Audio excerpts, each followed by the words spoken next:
Your brain is lying to you about time right now, and the lie costs you years. Every hour you enjoy is an hour your consciousness never fully records. The faster you enjoy something, the more lifespan you lose to perceptual compression. You felt 2 minutes. Your clock measured 12.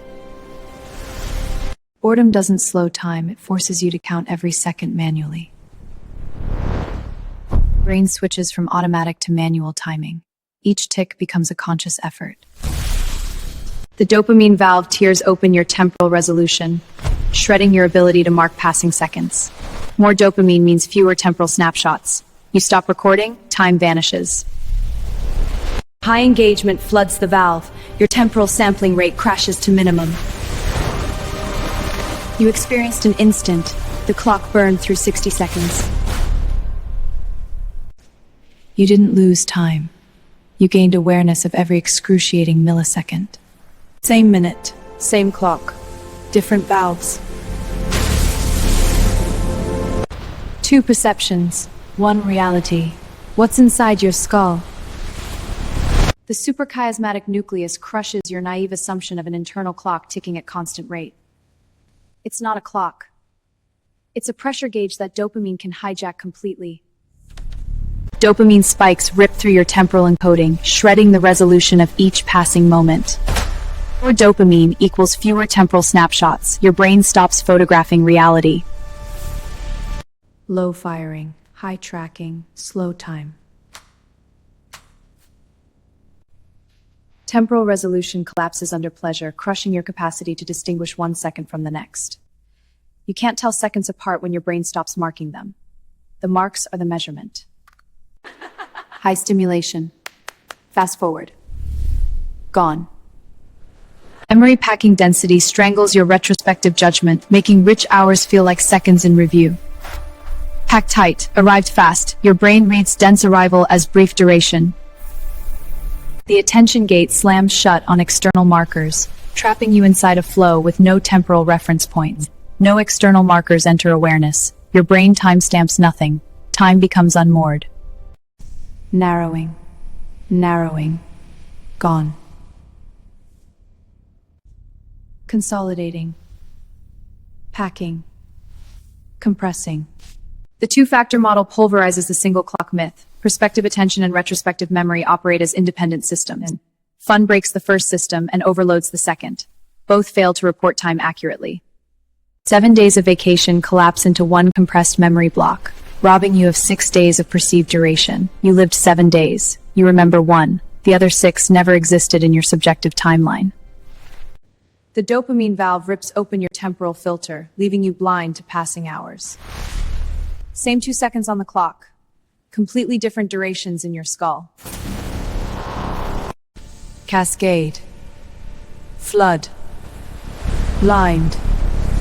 The striatum encodes time through rhythmic neural firing, and dopamine hijacks the rhythm conductor entirely. Conductor speeds up past your sampling rate. You stop hearing individual beats. Time vanishes into a blur. Parallel, simultaneous, mismatched. Novelty accelerates compression.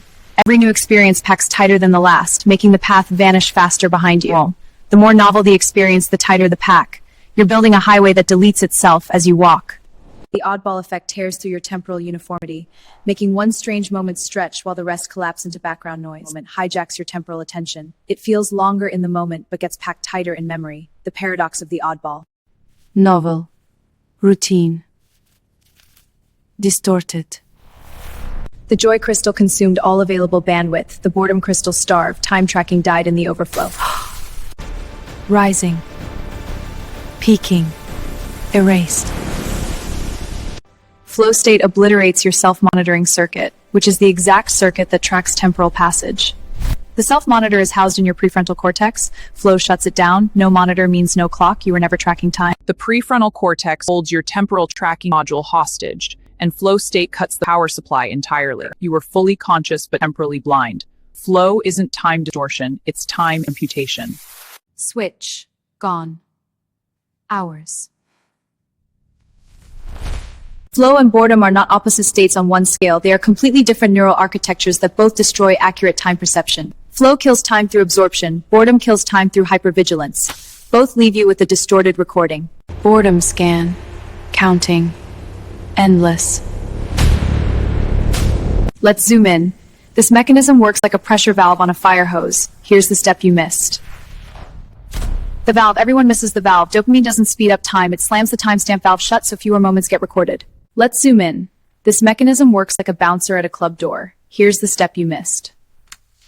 8 out of 10 moments hit the closed door. You felt them but never filed them. Your fun just erased 80% of your lived experience.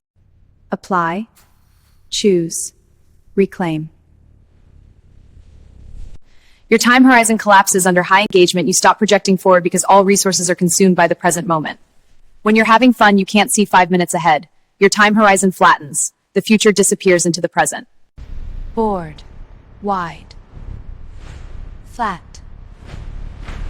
The valve closes under dopamine, encoding drops to fragments, packing compresses what remains, and the gate seals the exit. 4 independent systems, 1 unified failure. Your brain doesn't distort time, it systematically deletes it under pleasure. Complication. Hidden. Variable. Here's how this shows up in your daily life. That Monday commute you swore lasted 3 hours was 45 minutes on the clock. You marked every single second because nothing engaged you. Your brain filed everything, and the sheer volume of files made the duration feel enormous. Wait. Mass. Lie. Error. Source. Found. Inside. 1. Experience. Uneven. Clump, gap, clump, void. The equation is brutal. Your felt duration equals what you actually recorded divided by what you expected to record. 13%. You felt 13% of that hour. The other 52 minutes existed objectively but never subjectively. They were lived but never. Aware. Trapped. Still. You thought time sped up during fun. Actually, time was deleted because your encoding valve shut down under dopamine flood. Time near filed. The speed is an illusion created by missing data. Same as a skipped frame in a video looks like a jump. You thought mindfulness expanded time. Actually, mindfulness and temporal awareness use the same neural circuit, so they cannot operate simultaneously. Presence consumes the exact bandwidth that temporal tracking needs. You can't be fully here and also watch the clock. The circuit is singular and zero-sum. Known. Mapped. Armed. 3:47. The same moment we started with. But now you see what's inside it. Every second contains this. Every fun moment slams these shut. Every element orbits this single insight. Your brain does not experience time. And fun is the most efficient process. The paradox from scene 1 is resolved. Fun moves you faster through time by deleting the record of your passage. Quick pause. Which outcome seems more likely? A or B? Drop your logic below. Take 3 seconds. You already know the answer. You just heard the proof. Now own it. If this changed how you see time, subscribe. Next week, we break the shame loop. The shame loop is the inverse of this mechanism. Instead of deleting time, shame overwrites every second with a permanent timestamp that never degrades. That's next. If this changed how you see time, subscribe. You just watched 60 scenes of proof. The clock is still ticking right now while you decide. Every second you spend here is being filed or deleted. Choose what you do with the next one. Your next second is being encoded right now. Make it count.